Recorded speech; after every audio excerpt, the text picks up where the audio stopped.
అందరికీ నమస్కారం అండి. నేను మీ ఉమామహేశ్వరిని. అందరూ ఎలా ఉన్నారండి? నేను బాగున్నాను. మీరందరూ కూడా బాగుండాలని భగవంతుని ప్రార్థిస్తున్నానండి. ఈరోజండి మాకెంతో ఇష్టమైన చాలా సింపుల్గా అయిపోయే ఒక మంచి రెసిపీని మీకు ఈ వీడియో ద్వారా పరిచయం చేస్తానండి. అదేమిటో కాదండి, మొక్కజొన్న గారెలండి. తీపి మొక్కజొన్న గారెలండి. చూశారు కదండి, మొక్కజొన్నలు 4 మొక్కజొన్న పొత్తులండి నీట్గా ఒలిచి పెట్టుకున్నానండి, క్లీన్ చేసి. చిన్న చిన్నవి ఉంటాయి కదండి వెంట్రుకడైపు, అలాంటివన్నీ తీసేసి నీట్గా ఒలిచి పెట్టుకోవాలండి. గింజల్ని తీసుకోవాలండి. వీటికి స్వీట్ కార్న్ ఏమి వాడకూడదండి, స్వీట్ కార్న్ పని చేయదండి. నాటు మొక్కజొన్న పొత్తులే తీసుకోవాలండి. అవి కూడా లేతవి కాదు, ముదురువి కాదండి, మీడియంలో ఉండాలండి. లేతగా ఉండకూడదు, ముదురుగా ఉండకూడదు. అలాంటి మొక్కజొన్నలను తీసుకొని ఈ గారెలు చేసుకోవాలండి. అప్పుడు చాలా టేస్టీగా ఉంటాయి.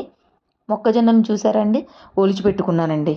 మొక్కజొన్న గింజలు, దానికి మళ్ళీ బెల్లం కావాలండి. తీపి మొక్కజొన్న గారెలు కదండి, బెల్లం, అలాగే యాలుక్కాయలండి, అలాగే డీప్ ఫ్రైకి సరిపడా ఆయిల్ కావాలండి. ఫస్ట్ అండి మనం ఈ మొక్కజొన్నని నీట్గా ఒలిచిన తర్వాత ఒకసారి అంటే మొత్తం ఏ డస్ట్ లేకుండా చూసుకున్నాకండి పక్కన పెట్టుకోవాలండి. బెల్లం మిక్సీ పట్టుకోవాలండి. ఫస్ట్ 4 మొక్కజొన్న పొత్తులకి 300 గ్రాములు బెల్లం పట్టిందండి. దాంట్లోనే యాలక్కాయలు వేసి మిక్సీ పట్టేస్తానండి. చూసారా, పౌడర్ చేసి పక్కన పెట్టుకున్నానండి. బెల్లాన్ని మొక్కజొన్నల్ని కలిపి మిక్సీ పట్టకూడదండి. ఫస్ట్ ముందు మొక్కజొన్నల్ని మిక్సీ పట్టుకోవాలండి. బెల్లాన్ని పౌడర్ చేసి పక్కన పెట్టేసుకున్నాక మొక్కజొన్నల్ని మాత్రమే మిక్సీ పట్టుకోవాలండి. ఈ మొక్కజొన్నలు కొంచెం లేతగా ఉన్నా, ముదురుగా ఉన్నా గారెలు బాగోవండి. లేతగా ఉంటే మొత్తం అంటే వాటరీగా అయిపోతుందండి. చూసారా ఎలా పట్టుకున్నానో? ఇప్పుడు కాస్త బెల్లం వేసుకొని పట్టుకోవాలండి. మనం 300 గ్రాములు బెల్లం తీసుకున్నాం కదా, కొంచెం కొంచెం బెల్లం వేసుకుంటూ మిక్సీ పట్టుకోవాలండి. ఎందుకంటే ఒక్కసారి ఎక్కువ బెల్లం వేసేస్తే మొత్తం పలచగా అయిపోతుందండి. పలచగా అవ్వకూడదండి. అంతలోపలికి మనం డీప్ ఫ్రైకి ఆయిల్ పెట్టుకుందామండి. మిక్సీ పట్టాను చూసారా అండి, ఇదిగోండి. ఇలా ఈ విధంగా అంటే మనం గారెలు చేయడానికి ఎలా ఉంటుందో అలా పట్టుకోవాలండి. అప్పుడు మనం గారె చేయడానికి వీలుగా ఉంటుందండి. అంటే అలా ఉండాలండి. చూసారా, మరి పలచగా ఉండకూడదు, అలా అని గట్టిగా కూడా ఉండకుండా గారెలు చేసుకునే విధంగా మిక్సీ పట్టుకుంటే మొక్కజొన్న గారెలు సూపర్ హిట్ అయిపోతాయండి. చూసారు కదా. ఇప్పుడు మనం క్లాత్ తీసుకొని దీన్ని క్లాత్ మీదే వేయాలండి. గారెల్ని కవర్ మీద చేతి మీద వేస్తే రావండి. క్లాత్ మీద వేస్తే చాలా నీట్గా వస్తాయి అన్నమాట. క్లాత్ పెట్టుకొని మనం మొక్కజొన్న గారెల్ని ఒకదాని తర్వాత ఒకటి వేసుకుందామండి. చూసారండి, అలా వేసుకోవాలండి.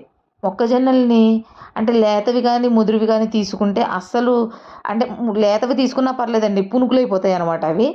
అదే ముదురువి తీసుకుంటే గట్టిగా ఉంటాయండి. ముదురువి అస్సలు బాగోదు. లేతవైనా పర్లేదు కానీ గారెలు అయితే రావండి లేత వాటికి. వాటిని మనం ఒక చిన్న చిన్న పునుకుల కింద వేసుకోవాలి. గారెలు కావాలి అంటే లేతవి కాకుండా, ముదురువి కాకుండా మధ్యస్థంగా ఉండే మొక్కజొన్న పొత్తుల్ని తీసుకొని మనం గారెలు వేసుకోవాలండి. చాలా ఈజీగా అయిపోతాయండి, కానీ చాలా చాలా టేస్టీగా ఉంటాయండి. ఒకసారి ట్రై చేయండి, మీకు నచ్చుతాయనే నేను ఈ వీడియో చేసి చూపిస్తున్నానండి. చూసారు కదండి, గారెలు వేస్తున్నాను ఒకదాని తర్వాత ఒకటి. అవి బంగారు రంగులోకి వచ్చేసిన తర్వాత తీసేసి పక్కన పెట్టుకుంటే సరిపోతుందండి. చాలా బాగుంటాయండి.